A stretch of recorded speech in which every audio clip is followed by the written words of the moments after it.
KLTV audio check, KLTV audio check.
And everyone, welcome to the 9 a.m. Tuesday public meeting.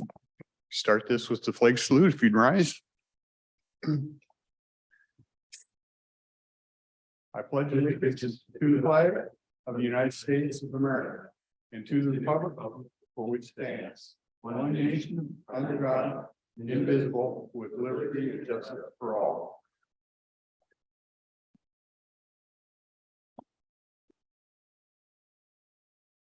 Commissioner Mortensen, if you'd review the minutes for us, please.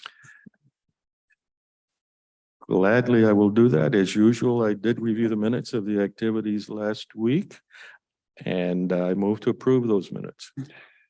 Any questions, comments on the minutes? Seeing none, seeing no hands, I call for the vote. Those in favor Aye. also vote aye. Consent agenda, kind of go over what we have on here.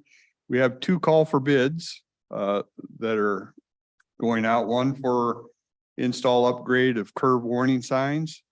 That project or that bid opening is scheduled for September 12th, and another call for bid for repaving the Cowlitz County parking lot replacement. And that one is scheduled for September 5th. Three different agreements. We have an agreement with America Group LLC for the Abernathy Creek Bridge painting project. This actually is a local group that won this award. And two interagency agreements, one with the Washington State Department of Transportation for noxious weed control along SR 405. And another one with the Columbia Land Trust for noxious weed control along easements along Abernathy Creek. We have one resolution. It's a resolution declaring intent to vacate a portion of an unnamed road on Rink Road. This is from what I understand, a four-part process. The first part is doing a resolution saying, yeah, we'll take a look at this. And then there's three other steps that our county engineer goes through, one of those steps being a public hearing. So it's got other steps before this gets to the final point where we would abandon that. But the first step to even get the process started is this resolution. So that's what that is. Mr. Chairman, that road has never been paved. It's never been used. So that's why the idea is to go ahead and let it go up. Let it go. Several board correspondence, several things. We have a letter accepting resignation of Tyler Perriman from the Longview shop. I believe, I'm pretty sure that's a retirement. We have three different letters from Drainage Improvement District, Diking Improvement District 15 and Diking Improvement District number 2, giving us 2024 preliminary budget estimates. We have a letter from Mary Jo McGuire. She's president, National Association of Counties, appointing Commissioner Weber as subcommittee vice chair in the Public Land Steering Committee. That's one that's looked at every year. So Commissioner Weber will sit on that for us. Two letters from the Federal Energy Regulatory Commission. They usually send us a letter when we've provided documentation for them. They send us a letter acknowledging they have received that. And then a letter from Angela Vincent, president of the Department of Ecology, Southwest Regional Water Quality Program, reaffirming the signature authority of the county for phase 2 permits. And that usually Susan Eugenius does that for us. And we have to give them, say that she's authorized to do that. And then we have various vouchers in amount of $2,993,620.78. Questions or comments on the consent agenda?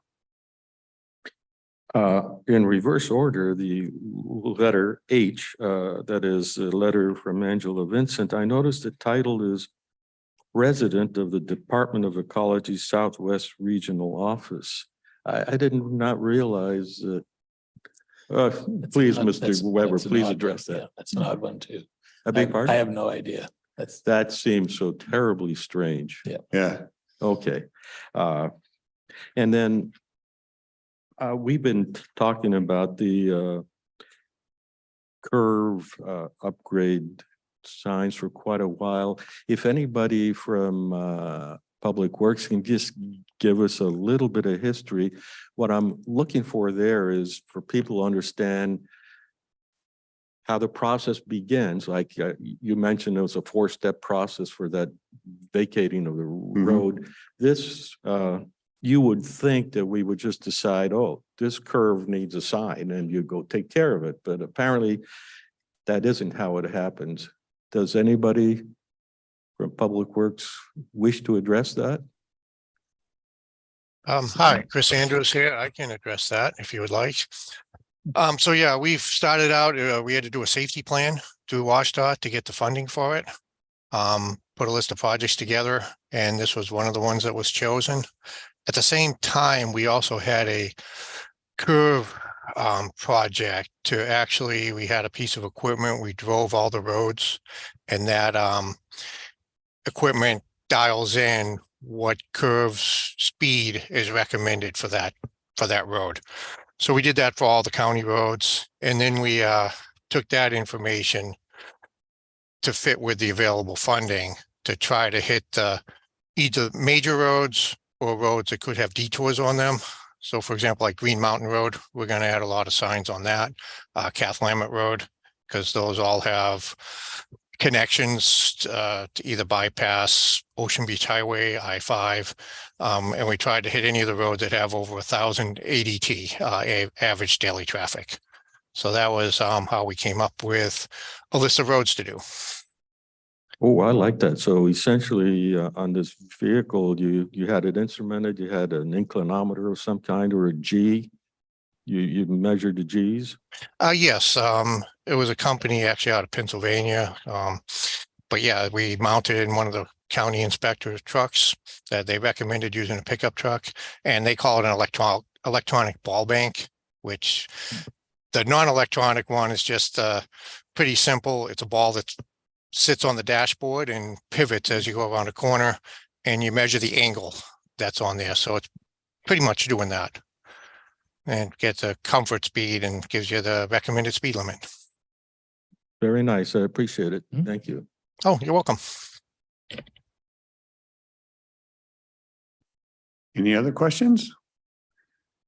I always thought that was, when I had a motorhome, I always said, well, now that sign makes sense. So I always thought, well, they just use a big old motorhome. That's what they use. You ready for a motion? Yes, I am. Mr. Chairman, I move that we approve today's consent agenda as presented. Last chance for questions, comments?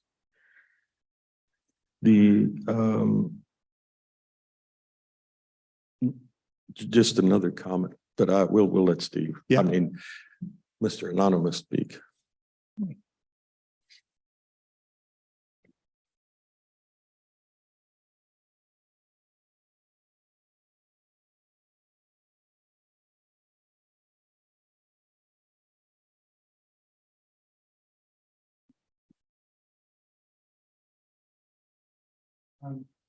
The green light? Now it's on. Okay. I'm looking at the National Association of Counties letter to Mr. Weber. And I'm looking at the last paragraph detailing the committee's work and future meeting dates. One in Washington, D.C. and the other in Hillsborough County, Florida. I take it the county's paying for the transportation costs? I have to submit a request like we do for all travel. Well, if you remember the Commissioner Beryl Robinson years ago. Well, she did so much traveling that we weren't even sure she was a commissioner back then. So I'm submitting to the commissioners for a resolution calling for the Beryl Robinson Transportation Award for the commissioner that uses the most money for travel under the county treasury. So I'm submitting that today. Hopefully she'll be the only one on the award, but apparently looking at the future here, that won't be the case.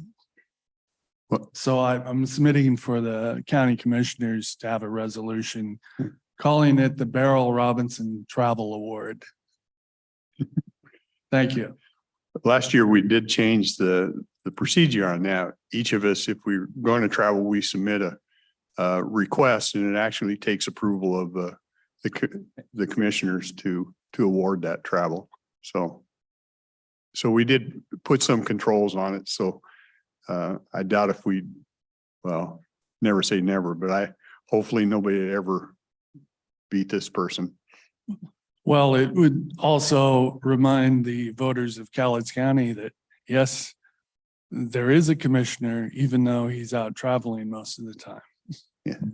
Yeah, I have a negative feeling about the resolution or request that you just expressed.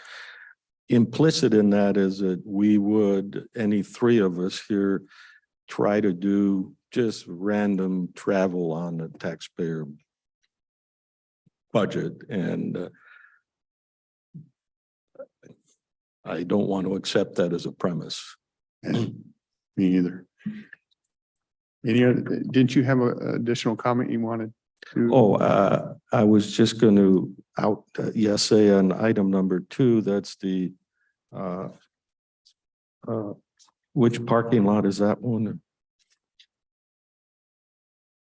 So I think the discussion involved Multiple. should have probably said asphalt lots. They want to get the bids, get the best bids, and then apply it to the projects as they're ready to go.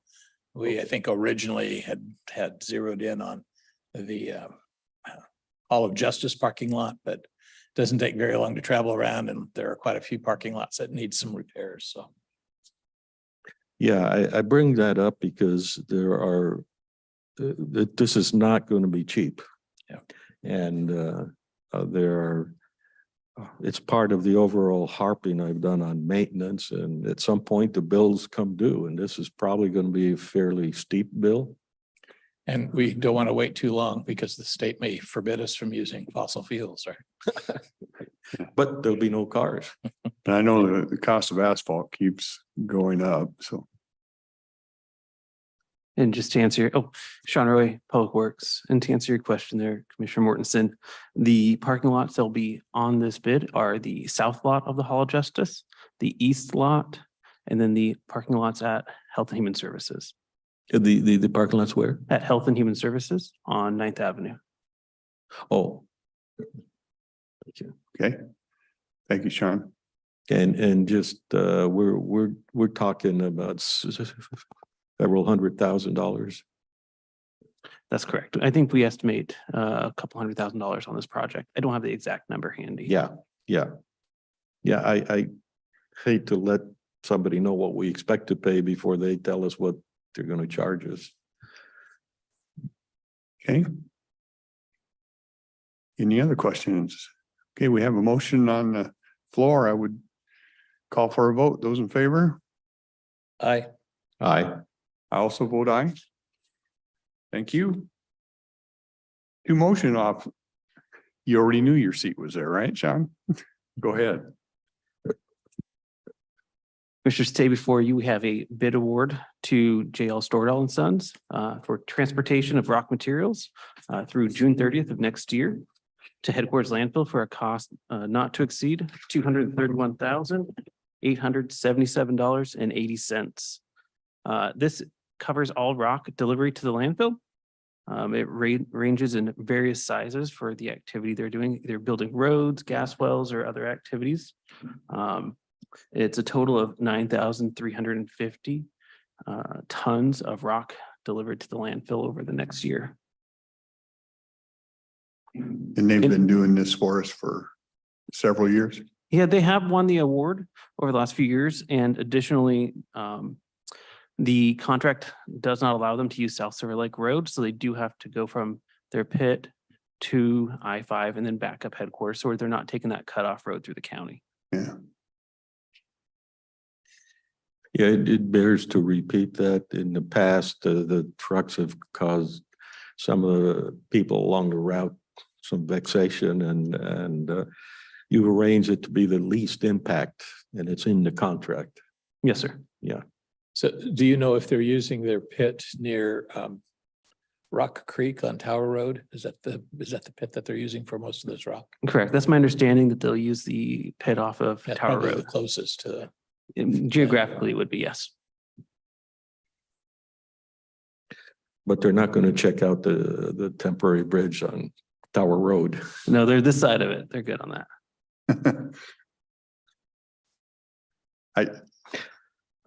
I digress, but I talked to a couple people that live up there. They really like that temporary bridge. They were what, sorry? They really like that temporary bridge. That's a good thing. Good. Any other questions on this? Mr. Chairman, I move to approve the bid award to JL Stordahl and Sons as has been discussed. Okay. Last opportunity for questions. I see none. I would call for a vote. Those in favor? Aye. Also vote aye. Thank you, Sean. Health and Human Services.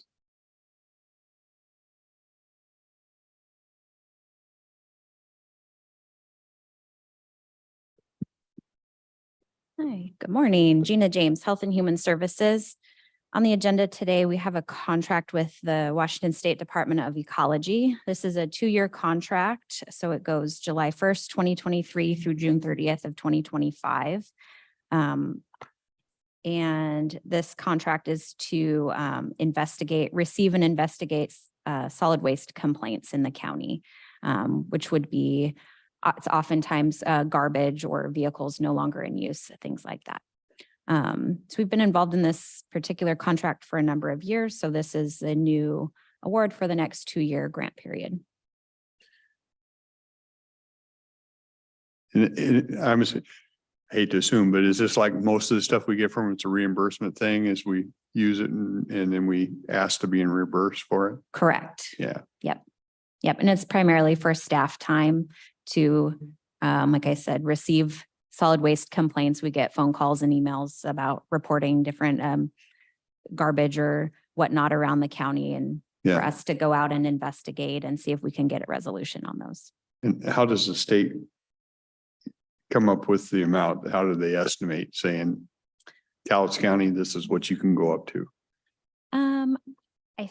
A lot of it is, a lot of times these figures are based on population, Stuff some like type that. of formula. I'm not exactly sure on this one, but I could try to find more out about that. Well, it's not a big deal. I was just curious. And it's like It's pretty close to 1 FTE a year, isn't it? And $90,000 a year is not gonna buy too many people. So Right. 1 plus Benny's and, office and that allocation. So Yeah. probably 1 FTE a year. So it probably adjusts according to their. according to formula. yeah. Any other questions? Yeah, so I'm trying to understand the scope of what might be handled under this. So there are, despite the fact that we have the most economical or the least expensive landfill fees, people still decide they can only drive so far and then they dump their garbage out on someone's empty lot. Would this trying to solve that problem? Would this handle it? Potentially, yeah. What our staff will do is they'll go out, take a look at the site from the road, they'll try to see what they can see from the road and determine if there's a next step that needs to be taken. Sometimes they'll go out and something might be an eyesore, but it's not really That's a different huge hazard. category. Right. And so we see those things too. Sometimes they're, either on a vacant property or public property, people have dumped garbage or whatnot.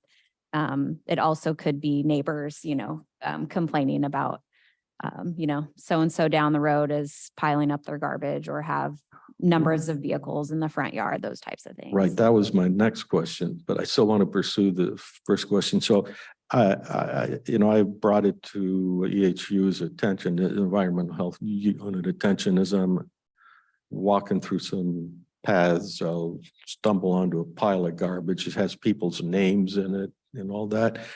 I would like to see them prosecuted. Have we ever done that? I know I've requested it. Yeah, I think with our enforcement policies, it often falls back to, we will look at who the property owner is, who's the property owner, and because that's where the garbage is on a particular property.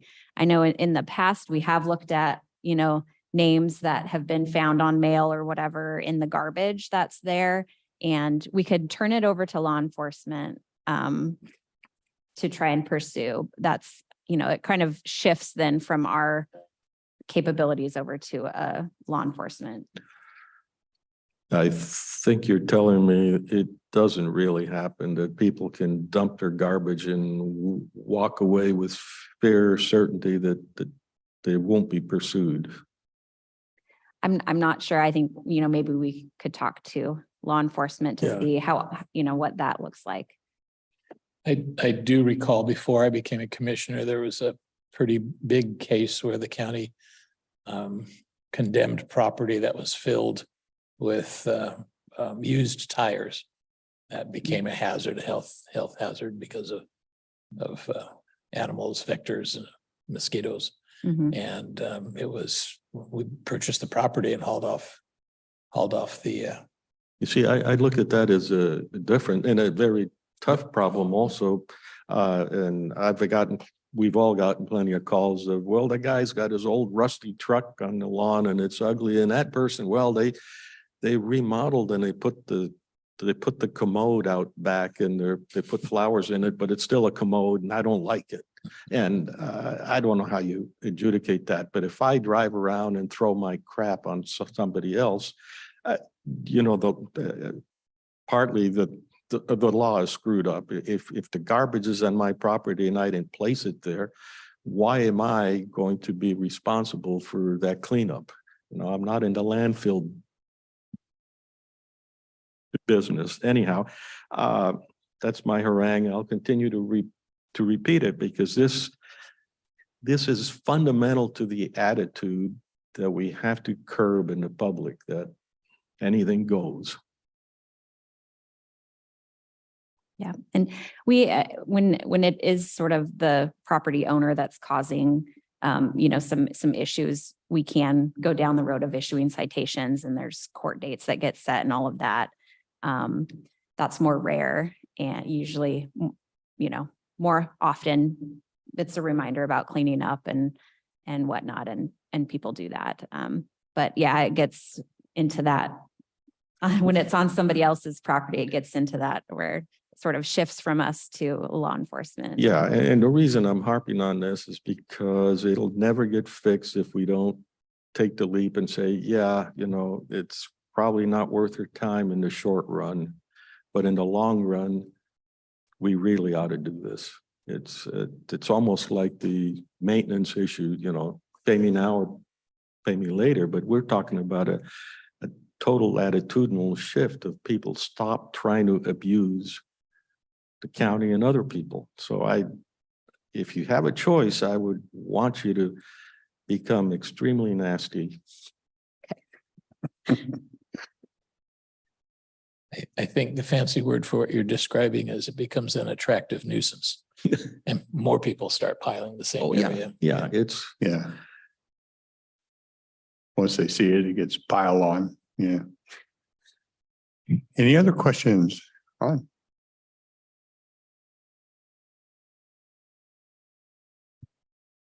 Two comments, commissioners. Again, the differentiation of the application of law. If we are driving down the highway and a patrolman sees us throw out a piece of paper, they'll find us and end up picking up roads, picking up things, etc. We ought to have a similar attitude here in the county in application of littering. Secondly, just weeks ago was when we closed the garbage gathering center out in West Longview, out on the west side. What have we done to mitigate that situation so people show up and have a place, or at least just don't pull over and dump it somewhere? Yeah, there was an issue where people actually crashed through a fence on the southwest side of Mount Solo, you know, the road that goes up to the mansion, somewhere around there. I think are you referring to the recycling center out? Correct. Yeah. Yes. Yeah. And I know Public Works is working on a new site for that. We just haven't, it's just not been set in stone yet, right, Sean? Right. Weren't they looking at the county shops out at Baker's Corner as the location? Oh, okay. That's a different department. That's not Department of Health, but Well, it all kind of ties together. it You does. have recycling, it doesn't go to recycle, so now Yeah. it goes to garbage pile. Yep. Yeah. Sean? And yes, we are working towards a new site. We have run into some zoning issues and other items within the city shopping inside the city of Longview city limits. So we Okay. are working forward on that, trying to find a new location for the West Longview Recycle. Ron, has the garbage continued to pile up at the old site? Or do you know, I don't know if you got there very. It's, last time I was by, it was fenced off and I didn't see any garbage in there. Fenced off. Okay. Yeah. And that's where my comment comes in. Somebody just drove through the fence in this other thing, and we had to put, have we installed those much more much harder to drive through fence, like in the logging roads, when they put that steel bar across their tube, your car isn't going to do very well. I know there was a garbage litter issue on the remains of Memorial Park Drive, which is along a dike at the foot of Mount Solo. And it's an interesting, if you look at the city limits, it crosses back and forth. Yep, It's kind it of a does. jig. So they've just shut that whole road down. So you can't And they travel. intend to keep it that way. I think so. Yeah. It's- But that's the fence that got crashed through. Okay. Excuse me, I think the principle that we're talking about here for taking care of the minor stuff is the broken windows theory that Giuliani used in New York to clean that place up. They started taking care of the small stuff, and then eventually it translated into the bigger stuff. So that's, I think, the principle we're talking about here.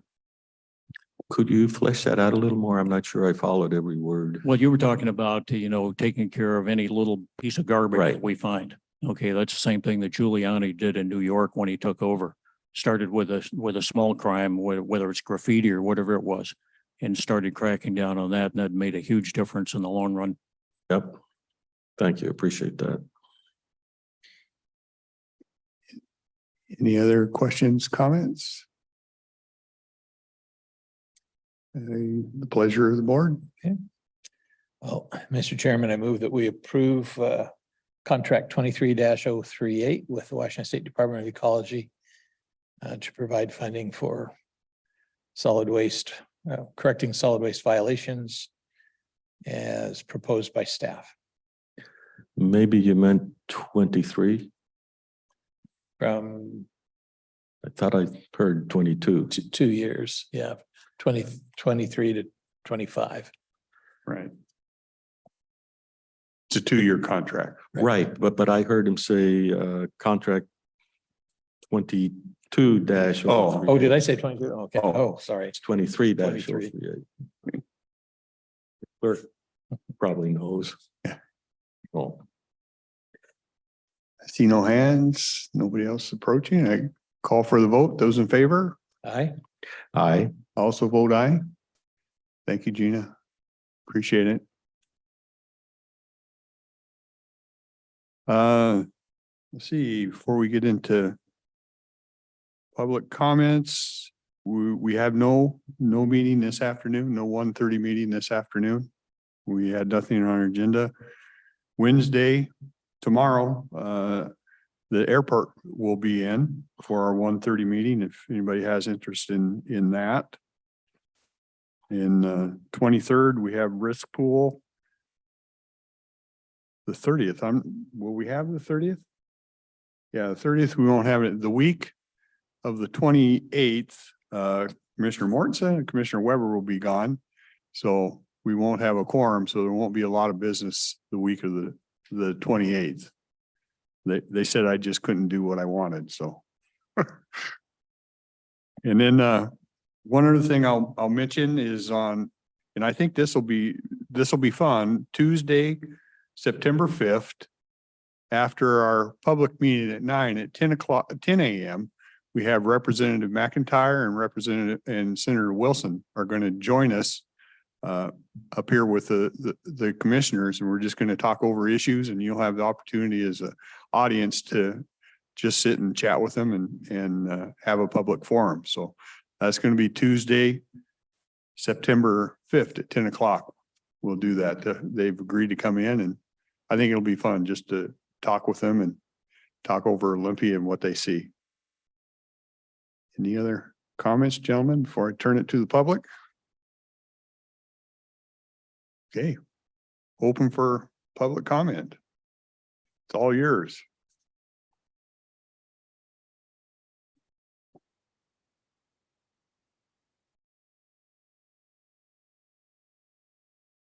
I guess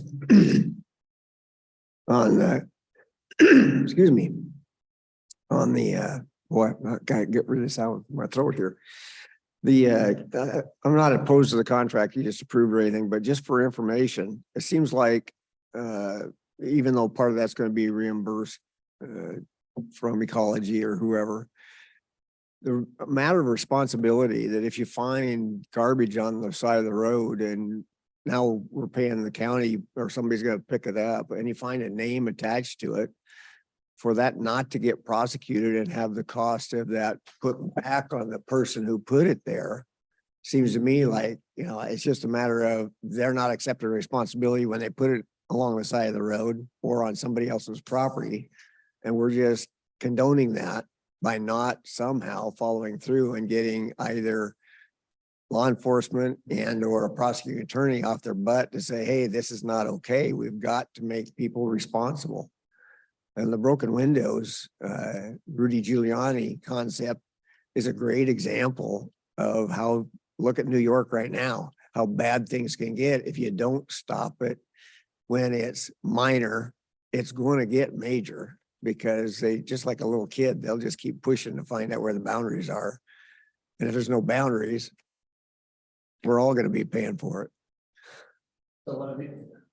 One of the interesting challenges we always have is how many people do we have to hire to patrol the streets looking for garbage? And that's, you know, and it ends up being very expensive. So we have a staff with that responsibility to follow up on complaints that get turned in. And that's kind of the level of enforcement that we're at. It's based pretty much on complaint basis, and they follow up as best they can. We've also learned that in the legal system, if you don't have an eyewitness to the crime being committed, it's pretty tough to convict anybody beyond a reasonable doubt, because I don't know where that came from. It has my name on it, but I threw it in the garbage. I threw it away, you know, so and that's been some of the frustrations we've had and why it takes so long to actually go through the prosecution. So it is frustrating. Either you increase enforcement by hiring more people, or you reach an accommodation on the appropriate level. We have staff. We have the staff and this system here with that responds to the complaints, and they have to use their judgment. Is it a one person's treasure is another person's junk syndrome? We can't answer that. There's not much we can do about that. Or is there a public health threat? And I mean, ultimately, that's where the power comes from. Well, whether you have 1 or 100 patrolling the roads, I don't think is the question. The question is once you find the problem, one person finds a problem, a matter of following up on it and trying to figure out, and maybe there's going to be some complications on what you can or cannot prosecute. But, and I don't propose you got to put cameras on every street corner either. But somewhere, somehow, following back up with we found this in the garbage at such and such a location, and at least go talk to that person and make them aware of the fact that we found this garbage, and get their response to the issue, and maybe embarrass them enough they won't do it a second time. Now, I don't know that that'll work, but I don't know that it won't either. Somewhere, somehow, Yeah. some way we got to follow back up and put a little pressure on people. And I think they used to in the past, because I can remember two instances, and these are both from the 80s. One, I was working for a bank up in Federal Way, and one of our employees worked in the credit card department. He was driving out to a branch and he smoked, and you're not supposed to smoke in bank vehicles, but he was. And he threw the cigarette butt out. Well, somebody reported the license plate Department of Ecology, and US Bank got a letter, and they weren't happy about it. So, and then another time we had, and this is also in the 80s, somebody stole our garbage, and we lived out by Black Diamond, and we got a letter that we were going to serve these fines if we didn't pick up this garbage. Well, my wife went out and picked it up, and she found somebody else's name mixed in with it, and she was ticked. She went right to their door, and she was not happy about that. So I think they used to take quicker steps. I don't know if you could still call if you see that happening and they'll send a letter or not, but I'm not disagreeing with you at all, Steve. I think, yeah, if you can catch it in the bud, it helps.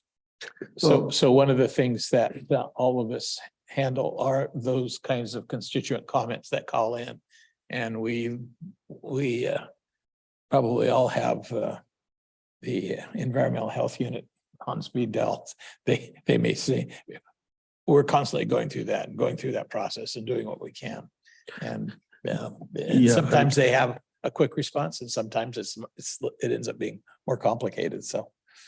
Yeah, you're correct. We don't have the means to follow everybody, nor do we want cameras and all that. But once we have it in hand, for the examples that the chairman described, I wanted to expend as much effort as required to make that so darn uncomfortable, and have the daily news pick it up and say, look at what the commissioners are doing. That's the Giuliani effect. I mean, you've got to start someplace, but we can't just always, and to start someplace, you have to pick the case that you're going to press. And the bird in the hand is always the right one. Well, I know from personal experience for years, my hunting buddies and I, we used to camp up at Locoman Lake. We got a permit every year, and the timber companies changed that property up there, changed hands several times, but we always got a permit. Pretty soon, you couldn't camp in there. First, they just moved it back away from the lake. They put a gate up there. And I asked why. Well, because too many people are leaving garbage at the lake. Well, every year during hunting season, me and my buddies, one black guy would sit in the truck idling down the road, and two of us would walk down the road, one in each ditch, picking up beer cans, beer bottles, all the garbage we could pick up. We'd sort it out, bring it to town so it could be recycled or thrown away. So now here we were cleaning up garbage. And when we found somebody's name or mail, there was a security guard. He was a retired county sheriff. I can remember talking to this guy numerous times. And we gave him the mail. On a couple of occasions, knew of a father and a son that drove in on a closed logging road, and they went in there with their rifles and shot out the windows on a loader and shot holes in the radiator. And when I gave that information to that retired county sheriff, who's now a security guard, and said, "What are you going to do about this?" I'm locked out of my normal hunting area because of garbage. And I sat here and wrote down license numbers of 10 cars that drove around your gate and went on in there anyway. And I give you the license numbers. What do you do about any of this? They wouldn't do jack crap about it because the timber companies are afraid that they'll get their wood set on fire if they prosecute somebody for dumping their garbage out there. And I'm going, you're afraid to get, you locked up the lake, but we can't camp there anymore. Now they don't give permits to camp overnight on their land at all. And now I got to pay a $300 a year permit to get on their land. And it drives me crazy that This is like, you don't see a Washington State patrolman put a damn roadblock up on Interstate 5 because one person is speeding. If you don't prosecute the one person, then the problem just multiplies. And the people that are following the law are the ones who get punished by it. Anyway. Exactly right. And the corollary to that is all the shoplifting that now takes place. Apparently, it's okay to walk in and walk out without paying. Although we did hear numbers on Monday that the number of people in jail because of shoplifting has skyrocketed. They've started enforcing the law. So hopefully we'll see some. We're here? Yeah. In Cowlitz County? Yeah, It's numbers have increased. I think I wanted to say high 200s or low 300s to high 600s. Those aren't all, just that's total jail, folks Yeah. in the jail. So there's been a pointed effort, particularly in the city of Longview, to get people for, stealing shopping carts, shoplifting, illegal camping. Those are the biggest increases in jail occupancy. A real question, yeah, the number is 649, but those weren't really unique individuals. That was unique instances. So if I shoplifted 12 times, I would be 12 entries into 649. And in 2022 was 342 doing shoplifting and between January and July, and in 23 it's 649. But we don't know what's happening post that. So for a lot of people, we don't have 649 people in jail. Yeah, I'm sure of that. And because you gladly pay for them to have a public defender, it's almost no cost out of their pocket. I'll leave that one alone. Thank you. Well, before you go, with your permission, I was going to say, we face a pretty big issue. And we've been, the Superior Court is wanting to add another judge, a sixth judge, and that's something we'll have to weigh in on at some point. So I hope the public will chime in and let us know what they think. I'd say for what, if they're gonna just turn them loose when they get into the courtroom, then you don't need another judge. We need to just put up find out a lot of information. Just put up a damn flagger sign that says slow down, and as they use the court for a revolving door. Anyway. Ian?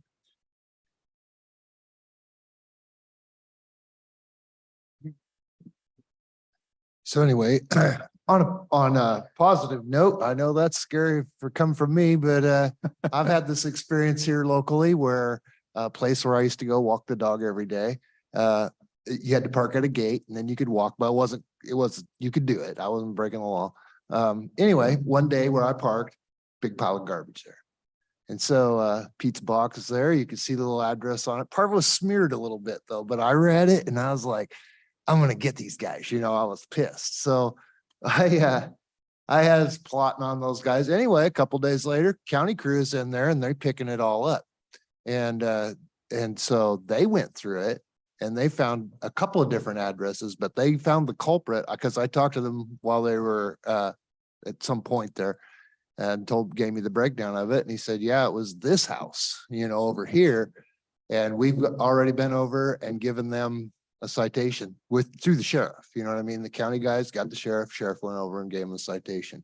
So that part of the system, at least in my view of it, is that I have seen that working. So I think our county crew, it's a just blanket statement. The more I get to know the county offices and stuff, I think everything's running pretty darn good. It's for the most part. So the only thing I would offer on that is that then the consequence to the perpetrator has to be at least equal to, but preferably multiplied by the gain. So maybe they gained something by throwing the garbage there. Maybe it's a garbage fee of $10 at the dump they saved in half hour of their time, but it cost us a whole bunch more. I'd like that whole bunch more to be the base for the fine? You have to at least reimburse all of that.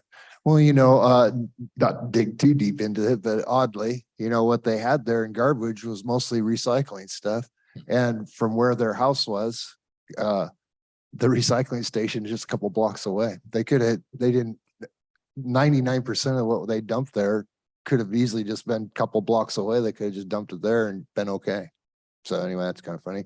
However, when you started talking about all them crime rate and stuff, and that the city of Longview is now, giving guys a hard time for shopping carts and that kind of thing. Well, I believe I've sat here and said the Tim plan, and it's good to see Longview is finally listening. You know what I mean? They've kind of cleared out the park, and now if they're hassling them over shopping carts, I've mentioned that exact item many times. So glad to see they're finally taking my advice.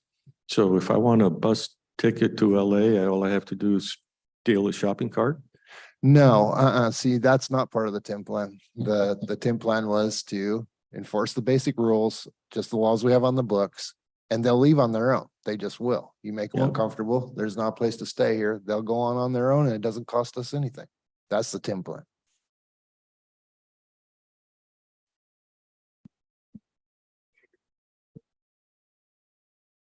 Well, Good morning. Yeah. Good morning, Commissioners. Will Tosted, Facility Service Manager. I had an item tabled from last week. Would this be the time to discuss? Yeah, sorry about that. You did have a tabled item. We're all at fault. Yeah, I thought it was being tabled another week. That's what we were told. So no, you're ready, yeah? sorry, Will, go ahead. No, it's okay. I'm ready. Last week we discussed Northwest Controls. We went out to on-call. We went out to bid and received bids for an on-call mechanical contractor. This is an essential, part of county operations, especially on days like today. Mechanical units in this area can only handle so much. When we have extreme heat such as today, an on-call mechanical contractor that is, trained in order to handle these issues is an important part of business in county operations. I had a couple questions from, commissioners and the public last week that I'd like to go through and address. The first question that I'd like to go through is how much we previously spent in 2022 for HVAC services. I went ahead and did that research. The four main local contractors that we called were Entech, Rawhide, Northwest Controls, and Capital Heating and Cooling. And we spent approximately $70,000 on services. The on-call contract that went out is up to $100,000. So we're in the ballpark. Next question is for the contract. When does billing start for the contract? I had a conversation with the contractor, and it's from, as they stated, portal to portal or job to job. So as soon as they leave, I believe you asked that question, sir, and it's when they leave the last job to our location for an emergency situation. For a non-emergency situation, it would be, from their shop, billing would start to when they get to our location. The next. They said, you said they have several offices here, one local or somewhere else. I believe. He was approved.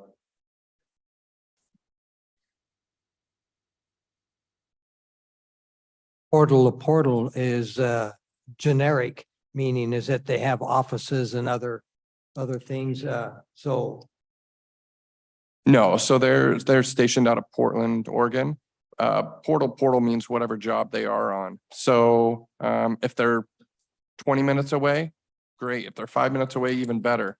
But if it's an emergency situation, for instance, if the jail mechanical went out today and I called emergency, we get billed from where they are at to where they get here because they're a union shop, and that's according to their contract. Nope. Portal to portal is how it was defined to me. Correct.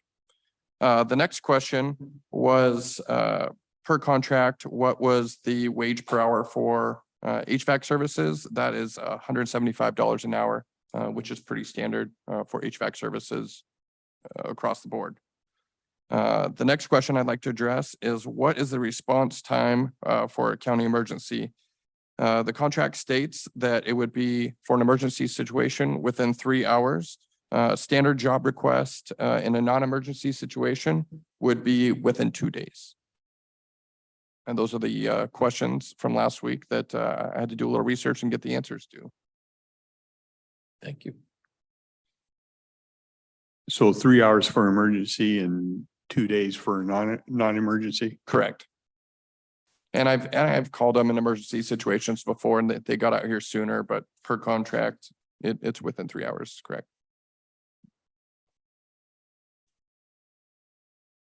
I wasn't here last week, so I defer. And that was not to exceed 100,000. Not to exceed. It's always a difficult thing and I'm so focused on price, but it's not, if we're discussing about difference in price, it's not $100,000. It's whatever else we might have gotten from other bids. And so it's a discussion that seems like 100,000, but it's actually maybe 10,000. Yeah. And it's work that really needs to be done. So I appreciate the answers and I would move to approve the bid award to HVAC services of Northwest Control. Okay. We got a motion to approve. Any Not last? to exceed $100,000. As discussed. Yeah. As discussed last week. See no hands. I see nobody approach. Steve? Yeah, okay. So I don't think I understood. What was the amount of money spent in 2022? 70,000 approximately. 70,000. Okay. I thought you said 7,000. I was gonna say. No, that's a hell of a 70. Change. Okay. Yeah, and I do expect that to go down. The county is in the process of doing some major mechanical upgrades across the county, several buildings. And with new units, I expect maintenance costs to go down. Okay. See no hands, no others. I call for a vote. Those in favor? Aye. Aye. Also vote aye. Thanks, Will. Once Thank you. again, apologize for missing that.